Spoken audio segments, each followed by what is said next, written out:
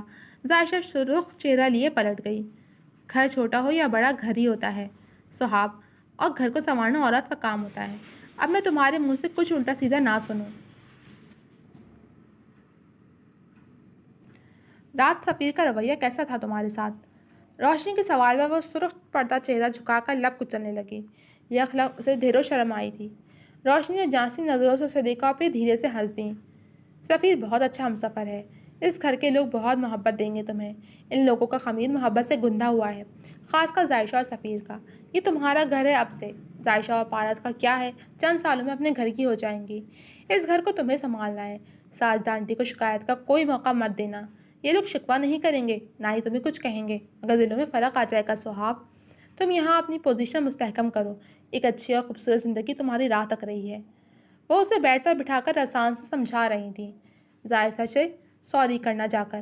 اس کے سامنے جو خرافات تم نے منہ سے نکالی ہے اسے برا لگا ہے۔ وہ کہے گی نہیں، مگر میں جانتی ہوں وہ میرے دل کے بہت قریب ہے صحاب۔ اسے ویسی ہی عزت دینا جیسے تم مجھے دیتی ہو، سمجھ گئیں؟ صحاب نے بیزاریت سے سر ہلایا۔ اب چلو، میں اور نورس تمہارے لیے ناشتہ لائے ہیں۔ شیر بھائی نہیں آئے؟ اس نے آس سے پوچھا۔ زخم بھرنے میں وقت لگتا ہے، وہ گہرے لہجے میں بولی تو صحاب خاموش ہو کر ان کے ساتھ باہر چلی گئی۔ جی تو جناب، کیسی لگی آپ کو یہ ایپیسوڈ؟ امید ہے پسند آئی ہوگی۔ کمنٹ سیکشن میں اپنی رائے کا اظہار ضرور کیجیے گا۔ جو ملوں گی آپ سے اگلے ایپیسوڈ کے ساتھ، تب تک کے لیے اللہ حافظ۔